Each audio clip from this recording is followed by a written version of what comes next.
Hello dear student, कैसे हो आप सभी लोग। मैं हूं डियर देवेश पाल और आज की क्लास में आपका बहुत बहुत स्वागत है। हम लोग प्रोटिस्टा जगत पढ़ रहे हैं। 4 टाइप हम लोग पढ़ चुके हैं। 5वां टाइप का हम लोगों ने इंट्रोडक्शन देखा था। तो हम लोगों ने देखे थे कि जो है 4 टाइप इसके होते हैं। तो उसमें से फर्स्ट टाइप आज हम लोग स्टार्ट कर रहे हैं, अमीबी प्रोटोजोआ। तो आज स्टार्ट कर रहा है, मतलब आज चारों खत्म हो जाएंगे और आज प्रोटिस्टा जगत जो है पूरी तरीके से समाप्त हो जाएगा। मतलब समाप्त नहीं होगा, मतलब पूरे जगह से समाप्त नहीं होगा, हम लोग पढ़ के समाप्त कर लेंगे। चलो, तो हम लोग यहाँ पे बात करते हैं, अमीबी प्रोटोजोआ की बात करते हैं। तो देखते हैं इसमें क्या क्या होता है, कहाँ कहाँ होता है। तो ये जो है हमको स्वच्छ जल में देखने को मिलेगा, स्वच्छ जल यानी क्लीन वाटर। इसके बाद हम लोग बात करते हैं, ये हमको मिल जाएगा समुद्री जल में। समुद्री जल, समुद्र का जल खारा होता है और नम मृदा में, ठीक है। ऐसी मृदा, ऐसी मिट्टी जहां नमी पाई जाएंगी, तो वहां पे भी ये देखने को मिल जाएंगे। इसके बाद हम लोग बात करते हैं, तो जैसा लिखा हुआ है अमीबा, तो नाम से ही समझ में आ रहा है कि ये जो है कूटपादों से, यानी कि स्यूडोपोडिया से जो है शिकार करते हैं। ये चलते भी उसी के तरह है और शिकार भी। देखो स्यूडोपोडिया का मतलब ये इस टाइप से, ये कैसा भी आकार हो सकता है। तो ये जो होते हैं ये स्यूडोपोडिया ही होते हैं, इससे शिकार भी करते हैं और चलते भी है। इसके बाद हम लोग यहाँ पे बात करते हैं, तो ये और जो है हमको समुद्री प्रकारों की बात करते हैं। समुद्री प्रकारों की बात करें तो इनकी सतह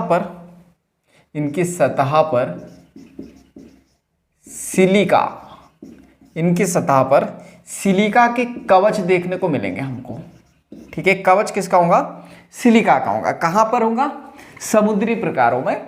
यानी अमीबी की बात करें, स्वच्छ जल में भी होता है और समुद्री जल में भी। तो ये हमको जो है समुद्री प्रकारों वाले की सतह पर हमको क्या देखने को मिलेगा? सिलिका का कवच।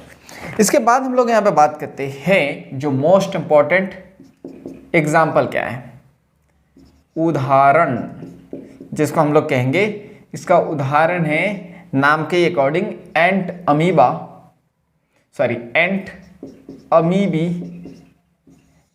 अमीबी हिस्टोलिटिका, ठीक है। जिसको ये जो एक प्रकार से परजीवी होता है। परजीवी का मतलब आप तो बता ही चुका हूं, कमेंट्स बॉक्स में बताना जरा परजीवी का मतलब क्या होता है। कुछ लोग बोल रहे होंगे सर आप तो हर लेक्चर में होमवर्क दे रहे हो, तो जरूरी है ना, मुझे कैसे पता चलेगा कि आप लोग पढ़ रहे हो। देखो तो एग्जाम्पल्स क्या है यहाँ पे, एंट अमीबी हिस्टोलिटिका। और एक और कारण है होमवर्क देने का, जो लोग नए आए हैं, जो लोग मतलब पहली बार लेक्चर अटेंड कर रहे हैं, उन्हें भी तो लगे कि हमारे जो स्टूडेंट है, मतलब मेरे जो स्टूडेंट है और जो आप लोगों को पढ़ते लिखते हो और आगे बढ़ रहे हो, सारी चीज़ें प्रॉपर तरीके से देख रहे हो आप, ठीक है। तो कमेंट्स किया करो। एंट अमीबी हिस्टोलिटिका की बात करें, ये एग्जाम्पल है, ये याद रखना। परजीवी क्या है ये कमेंट्स बॉक्स में आपको बताना है। चलो, तो ये टाइप खत्म हुआ। सेकंड टाइप हम लोग देखते हैं।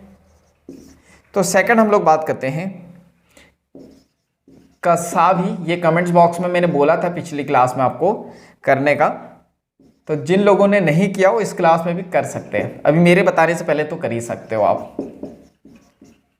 तो कसाभी प्रोटोजोआ की बात करते हैं, तो ये होता है फ्लेजिला, यानी फ्लेजिलेटेड प्रोटोजोआ या प्रोटोजोअन्स, इसको हम लोग लिखते हैं प्रोटोजोअन्स। तो ये जो है फ्लेजिला प्रोटोजोअन्स हैं। तो ये कहाँ पाए जाएंगे, तो ये देखते हैं। चलो, तो देखते हैं कहाँ पाए जाएंगे। ये पाए जाएंगे ये फ्री लिविंग होते हैं। फ्री लिविंग का मतलब क्या है? फ्री लिविंग का मतलब मत पूछो तुम, हिंदी में ऐसा है स्वच्छंद। तो जल्दी जल्दी बोल के बताओ क्या होता है?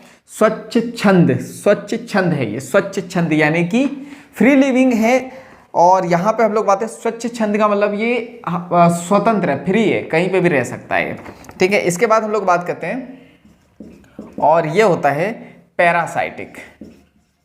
पैरासाइटिक यानी कि परजीवी। नहीं बताऊंगा मैं, पहले बता चुका हूं, तो पहले की क्लास अटेंड करो कि परजीवी क्या होते हैं और कमेंट्स में बताओ कि परजीवी क्या होते हैं।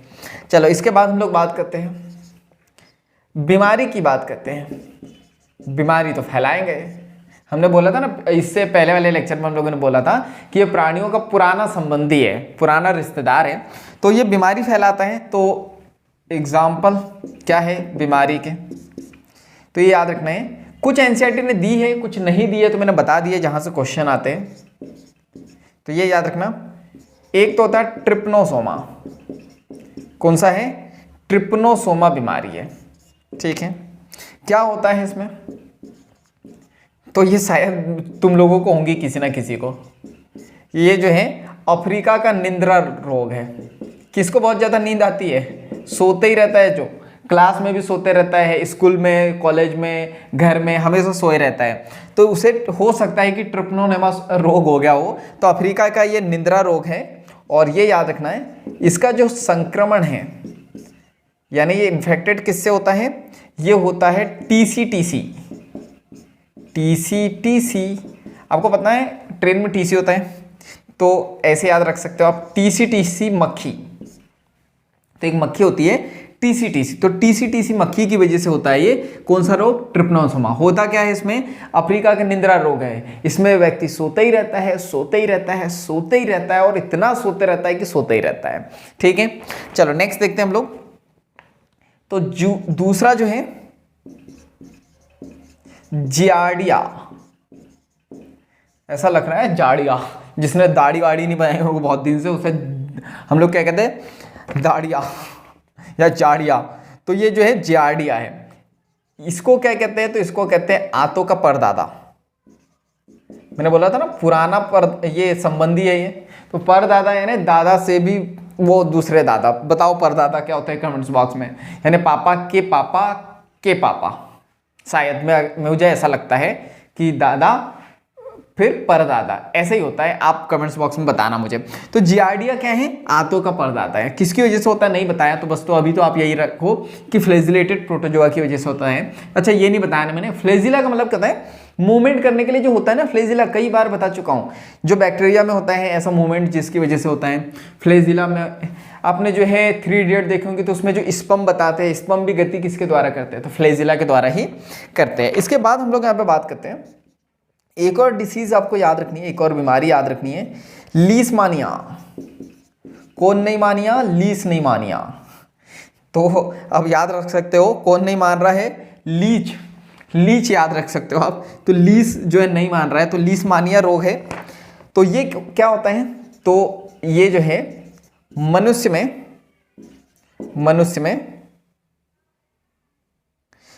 में कालाजार रोग इसको कहते हैं हम लोग। कालाजार रोग उत्पन्न होता है, ठीक है। और ये संक्रमण किसकी वजह से होता है? तो ये संक्रमण होता है सैंड मक्खी। तो ये याद रखना है इतनी चीजें। लीशमानिया मनुष्य में कालाजार रोग उत्पन्न करता है, और संक्रमण की बात करते हैं किसकी वजह से होता है, किसकी वजह से फैलता है? सैंड मक्खी। क्लियर है? चलो नेक्स्ट देखते हैं हम लोग। तो थर्ड टाइप देखते हैं हम लोग प्रोटोजोआ का। तो ये है पक्षमाभी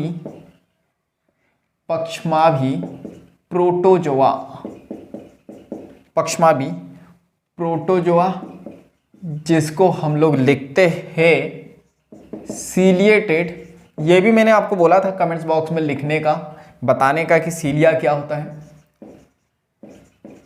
तो सीलिया प्रोटोजोन्स। जिन लोगों ने कमेंट्स किया हुआ है उन्हें कोई गिफ्ट दे दूं क्या मैं? तो ये लो, ये गिफ्ट है। ये नहीं, पास में रहते तो जरूर गिफ्ट दे देता मैं। चलो नेक्स्ट देखते हैं। भविष्य में कुछ ऐसा करेंगे कि जिसने भी आंसर दिया उसको कुछ गिफ्ट वगैरह देंगे। चलो तो सीलिएटेड प्रोटोजोन्स की बात करते हैं। और हाँ, मैं आपको बताऊं, कमेंटमेंट नहीं कर रहा मैं, शायद भविष्य में दे सकते हैं, अभी कोई विचार नहीं लाना। चलो तो हम लोग बात करते हैं यहाँ पे सिलिएटेड प्रोटोजोन्स की। तो कहाँ होंगे ये, तो ये याद रखना है, ये देखने को मिलेंगे जलीय, और ये जो है जलीय होते हैं और अत्यंत यानी बहुत ज़्यादा सक्रिय गति करते हैं, और गति करने के लिए इनके पास हजारों पक्षमाभ होते हैं। ठीक है, पक्षमाभ यानी क्या, सीलिया। हालांकि सीलिया गति के लिए नहीं होते हैं, लेकिन इसमें होते हैं गति के लिए। ठीक है, देखते हैं क्या होते हैं। तो हम लोग यहाँ पे बात करते हैं, एक डायग्राम बनाएंगे हम लोग, शायद अच्छा बन जाए, क्योंकि डायग्राम बड़ा गंदा बनता है मुझसे, तो डायग्राम बड़ी मेहनत लगती है डायग्राम बनाने में। तो ये बन गया डायग्राम, पोलियो हो गया इसको। सो 1 मिनट, ऐसा और ऐसा।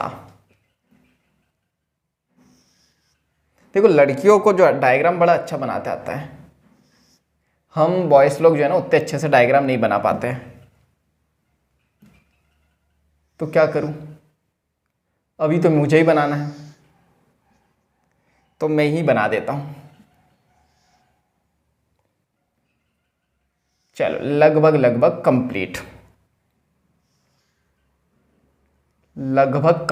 ठीक है। तो ये बन गया। एनसीईआरटी माता ने बड़ा अच्छा सा डायग्राम दिया है, तो आप जाके देख लेना। टक टक टक टक टक टक टक टक, ये क्या है, सीलिया है। पूरी बॉडी में सीलिया रहते हैं, तो ये याद रखना, इसको हम लोग लिखते हैं, ये है सीलिया। तो ये किसके लिए होते हैं, ये याद रखना, ये यहाँ पे जो सीलिया है वो लयबद्ध गति करते हैं, लयबद्ध गति के लिए ये रिस्पॉन्सिबल होता है। लयबद्ध का मतलब देखो ऐसे, एक बार ऐसे करेंगे, फिर ऐसी, फिर ऐसी, फिर ऐसी, मतलब सेल को एक कॉन्ट्रिक्ट करेंगे ना, संकुचन करेंगे, फिर रिलैक्स करेंगे, संकुचन कर देंगे, फिर रिलैक्स कर देंगे। अच्छा, संकुचन क्या होता है, किसी चीज का दबना। अब कैसे, बगल वाले का गला दबाओ ऐसा थोड़ा सा, तो चीजें दबेंगी। ठीक है, तो कॉन्ट्रिक्शन, फिर वो जैसे बोलेंगे छोड़ दे तो छोड़ दोगे, तो कॉन्ट्रिक्शन रिलैक्सेशन, कॉन्ट्रिक्शन रिलैक्सेशन। क्लियर है। चलो, कॉन्ट्रिक्शन रिलैक्सेशन के चक्कर में कहीं माइक से आवाज ना चली गई हो। चलो, तो हम लोग यहाँ पे बात करते हैं सीलिया। तो लयबद्ध गति समझ में आ गई आपको। इसके बाद हम लोग यहाँ पे बात करते हैं, ये रहा भोजन। ठीक है, तो भोजन कहाँ जाएगा ये याद रखना है, भोजन यहाँ से जाता है। ठीक है, और भोजन यहाँ से जाएगा तो ये जो है कुछ स्टार जैसी जो है यहाँ पे एक संरचना होगी। तो ये जो स्टार जैसी संरचना, ये क्या है, तो ये है कॉन्ट्रैक्टाइल वैक्यूल्स, वेरी इंपॉर्टेंट, जिसको हिंदी में कहते हैं संकुचनशील रिक्तिका। जब मैंने रिक्तिका पढ़ाया था सेल बायोलॉजी में, तो वहां पे भी बताया था कि जो संकुचनशील रिक्तिका है कॉन्ट्रैक्टाइल वैक्यूल से कहाँ पाई जाती है, ये पाई जाती है प्रोटोजोआ में, लिखाया था मैंने। क्लियर है। और अब हम लोग और स्पेसिफिक बात करें तो सिलिएटेड प्रोटोजोन्स में ये देखने को मिलती है। तो अब भोजन यहाँ चले जाएगा, ये याद रखना है, यहाँ पे। ठीक है, भोजन कहाँ चले जाएगा, कॉन्ट्रैक्टाइल वैक्यूल्स में, और यहाँ पे कॉन्ट्रिक्शन रिलैक्सेशन होते हुए ये जो है खाने का डाइजेशन हो जाएगा। इसके बाद हम लोग यहाँ पे बात करते हैं, तो यहाँ पे 2 प्रकार के न्यूक्लियस देखने को मिलेंगे। एक मैक्रो न्यूक्लियस, मैक्रो का मतलब क्या होता है, बड़ा, मैट्रो लिख दिया मैंने, मैक्रो न्यूक्लियस है ना बड़ा न्यूक्लियस, एक छोटा न्यूक्लियस जिसको हम लोग लिखते हैं माइक्रो न्यूक्लियस। ठीक है, क्या कहते हैं, माइक्रो न्यूक्लियस। 2 न्यूक्लियस हो गए। बस सबसे इंपॉर्टेंट तो यही है जो आपको याद रखना है कि इसमें कॉन्ट्रैक्टाइल वैक्यूल्स होती है। इसके बाद हम लोग यहाँ, और ये तो नाम में ही लिखा है सीलिया होता है, तो बहुत सारे सीलिया होते हैं जिसकी वजह से गति करते हैं। और सबसे important example, very important example क्या होता है, तो एग्जाम्पल की बात करते हैं तो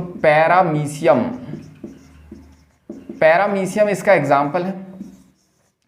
तो एग्जाम्पल नहीं भूलने हैं, बहुत ज़्यादा क्वेश्चन आते हैं यहाँ से, तो ये याद रखना, ये है पैरामीशियम। इसके बाद लास्ट, बस ये जो है चैप्टर नहीं, ये जगत खत्म होने वाला है, प्रोटिस्टा जगत जो है खत्म होने वाला है। तो वो यहाँ पे मीम लगा दूं क्या मैं, बाहुबली के उत्सव की तैयारी करो, चैप्टर खत्म होने वाला है। चलो तो हम लोग बात करते हैं स्पोरोजोआ। स्पोरोजोआ को तो स्पोरोजोआ ही कहते हैं, तो हम लोग नहीं लिखते स्पोरोजोआ, ठीक है। तो स्पोरोजोआ की बात करते हैं, तो यहाँ पे ये जो है विविध, विविध का मतलब अलग अलग, विविध जीवधारी आते हैं इसमें, विविध जीवधारी आते हैं ना, बहुत अलग अलग प्रकार के इसमें जीव आते हैं। और इनका जो जीवन चक्र है, इनका जीवन चक्र जो है संक्रमण करने में, यानी रोगों को फैलाने में, संक्रमण करने में जो है योग्य बीजाणु जैसी अवस्था पाई जाती है। और इसमें जो है 1 मिनट, इसमें जो है योग्य बीजाणु जैसी अवस्था पाई जाती है। क्या मतलब इसका, चलो देखते हैं क्या मतलब इसका। विविध जीवधारी आते हैं अलग अलग, और इनके जीवन चक्र की बात करें तो ये संक्रमण करने में ही इनका पूरा जीवन जाता है, ठीक है। मतलब जीवन भर ये जो है रोग को फैलाने का काम करते हैं, तो इनका जीवन चक्र जो है संक्रमण करने में यूज होता है। और ये योग्य बीजाणु जैसी अवस्था इसमें पाई जाती है, यानी ऐसा बीजाणु जो योग्य होता है काम करने के लिए, तो योग्य बीजाणु जैसी अवस्था इसमें पाई जाती है। और सबसे इंपॉर्टेंट जो स्पोरोजोआ से क्वेश्चन पूछा जाता है, याद रखना है, इसमें सबसे कुख्यात, कुख्यात का मतलब क्या होता है, खतरनाक, सबसे कुख्यात या फिर सबसे जो है खतरनाक, इसमें जो है प्लाज्मोडियम पाया जाता है। इसमें कौन सा होता है, प्लाज्मोडियम। और ये जो प्लाज्मोडियम है, इसको हम लोग कहते हैं मलेरिया परजीवी। मैंने कमेंट्स बॉक्स में आपको बोला था ना कि मलेरिया किसकी वजह से होता है, ये बताना। तो यहाँ पे जो है मलेरिया जो है ना, वो प्लाज्मोडियम की वजह से होता है, या तो ये स्पोरोजोआ, ठीक है। स्पोरोजोआ का टाइप है, या तो स्पोरोजोआ बोल सकते हो या तो प्लाज्मोडियम। क्लियर है। मलेरिया किसकी वजह से होता है, प्लाज्मोडियम। प्लाज्मोडियम क्या है, प्रोटिस्टा जगत का एक सदस्य है। क्लियर है यहाँ तक के, तो ये याद रखना प्लाज्मोडियम की वजह से होता है। तो सर हमने तो जो है अभी तक मच्छर से सुना है, तो पढ़ेंगे ना मलेरिया, हम लोग वाले डिसीज पढ़ेंगे, तो मच्छर सिर्फ एक मीडियम का काम करता है, माध्यम का काम, कि इस चीज को उठा के दूसरी जगह पे पहुंचाने का काम करता है। लेकिन जो रोग होता है वो किसकी वजह से होता है, प्लाज्मोडियम की वजह से, ठीक है। चलो, तो एक एडिशनल इंफॉर्मेशन जो एनसीईआरटी माता ने नहीं दी है, आप जो है याद रख सकते हो अगर पीएनएसटी जैसे एग्जाम की तैयारी कर रहे हो तो। मलेरिया दिवस कब मनाया जाता है, तो ये 29 अगस्त को मनाया जाता है। क्लियर है, कब मनाया जाता है, 29 अगस्त को। अब एक जैसा हम लोग सेलिब्रेशन करते हैं ना, एक छोटी सी प्यारी सी सुंदर कन्या बना के, या सुंदर कन्या या बालक बना के हम लोग जो है सेलिब्रेशन करते हैं, लेकिन चैप्टर खत्म नहीं हुआ है अभी, सिर्फ और सिर्फ हमारा जो है प्रोटिस्टा जगत खत्म हुआ है। क्लियर है। इसके बाद हम लोगों को कवक जगत पढ़ना है, तो उम्मीद है आपको समझ में आएंगे। हाँ, रिविजन बच गया। देखो रिविजन करते हैं। प्रोटोजोआ की बात करते हैं। अमीबी प्रोटोजोआ जो है स्वच्छ जल में होता है, समुद्र जल में भी देखने को मिल जाएगा, और नम मृदा में भी। कूटपादों की बात करते हैं, स्यूडोपोडिया, इसी के द्वारा ये शिकार भी करते हैं और चलते भी हैं। समुद्री प्रकार की बात करें तो इनकी सतह पर सिलिका के कवच होते हैं। एग्जाम्पल क्या है, एंट अमीबा हिस्टोलिटिका, मोस्ट इंपॉर्टेंट। परजीवी का मैंने बताया आपको, कमेंट्स बॉक्स में आप ही बताओगे। फ्लेजिलेटेड प्रोटोजोन्स यानी फ्लेजिला यानी दौड़ने वाला, चलने वाला, उसके लिए होते हैं। फ्री लिविंग, कहीं पे भी रह सकते हैं। पैरासाइटिक होते हैं, आप बताओगे इसका मतलब क्या होता है। बीमारी, वेरी इंपॉर्टेंट। ट्रिप्नोसोमा, अफ्रीका का निद्रा रोग, संक्रमण किससे होता है, टीसी मक्खी से। जियार्डिया, आंतों का परदादा, आंतों का परदादा किसे कहते हैं, क्वेश्चन आएगा, जियार्डिया। लीशमानिया, मनुष्य में कालाजार रोग उत्पन्न करते हैं, संक्रमण किससे होता है, सैंड मक्खी। क्लियर है। चलो, इसके बाद हम लोग बात करते हैं नेक्स्ट अच्छा, यहाँ पे आपको ये समझ में नहीं आएगा, लीशमानिया क्या कहता है, मनुष्य में कालाजार रोग उत्पन्न करता है, ठीक है ना। और फिर उस रोग को फैलाने का काम, जैसे मैं बात करूँ मलेरिया भी ऐसे ही होता है, ये एक व्यक्ति को डिसीज हो गई, ठीक है, अब ये और भी लोगों में फैला देगा, तो फैलाने का काम कौन करेंगी, सैंड मक्खी। हुआ किससे, लीशमानिया से, ठीक है। चलो, सिलिएटेड प्रोटोजोन्स की बात करें, जली होते हैं, अत्यंत सक्रिय गति करते हैं। कारण क्या है, क्योंकि हजारों जो है पक्षमाभ होते हैं, यानी सीलिया होते हैं। ये सीलिया है, लयबद्ध गति करते हैं पानी की धारा के अनुसार। क्लियर है। इसके बाद हम लोग बात करते हैं, एक तो बड़ा न्यूक्लियस होता है तो मैक्रो न्यूक्लियस, एक छोटा होता है तो micro nucleus. Most important contractile vacuoles होती है, संकुचनशील रिक्तिका, इसी से जो है ये भोजन करते हैं, भोजन यहीं से जाएगा। इसका एग्जाम्पल क्या है, पैरामीशियम। स्पोरोजोआ, वेरी इंपॉर्टेंट, विविध जीवधारी आते हैं, जीवन चक्र की बात करें तो जीवन चक्र से संक्रमण करने में जाता है, योग्य बीजाणु जैसी अवस्था पाई जाती है, ये याद रखना है सबसे इंपॉर्टेंट। सबसे कुख्यात यानी सबसे खतरनाक स्पोरोजोआ कौन सा होता है, प्लाज्मोडियम, जो क्या करता है, मलेरिया फैलाता है। क्लियर है। और ये परजीवी है, परजीवी का मतलब बताओ क्या होता है। और मलेरिया दिवस 29 अगस्त को मनाया जाता है। तो जल्दी से आप वीडियो को लाइक कर दो, कमेंट्स करके बताओ क्लास यूजफुल लगी या नहीं लगी, क्लास में कुछ समझ में आया या नहीं आया, इस क्लास की वजह से आपको हेल्प हो पा रही है नहीं हो पा रही है। अगर क्लास समझ में आ रही है तो कमेंट्स बॉक्स में आपको यस टाइप कर देना है और इस वीडियो को ज़्यादा से ज़्यादा शेयर कर देना है, क्योंकि जब हम दूसरों की हेल्प करते हैं तो ये नेचर हमारी हेल्प करता है। चैनल पर नए हो तो जल्दी से सब्सक्राइब कर दो, बेल आइकन को दबाना मत भूलना, वरना नोटिफिकेशन आपको नहीं आएंगी और आपकी क्लास मिस हो जाएंगी, और मैं नहीं चाहता कि आपकी क्लास मिस हो। तो बाकी हम लोग मिलेंगे नेक्स्ट क्लास में, इस तरह हंसते हुए, मुस्कुराते हुए, जीवन का आनंद लेते हुए और इसी तरह मेहनत करते हुए और अपने लक्ष्य की तरफ आगे बढ़ते हुए। जब तक के लिए thank you, bye bye and go for success.